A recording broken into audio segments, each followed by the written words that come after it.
खातेवाटपाच्या यादीकडे जर बघितलं तर अनेकांना जी आहेत ती खाती पुन्हा मिळालेली नाहीत असं दिसतंय, मात्र तुम्हाला पुन्हा तेच खातं दिसते. नाही, ते बरोबर आहे ना. आता त्याच्या नेत्यांनी त्यांचं खाते वाटप केलेलं आहे. ते कसं केलं आहे हा त्यांचा प्रश्न आहे.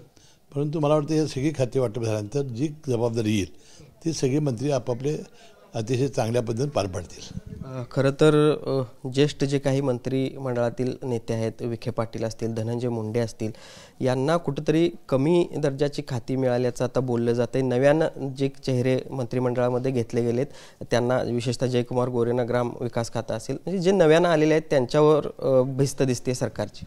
नाही, आता तो प्रश्न तिन्ही नेते मंडळींचा आहे.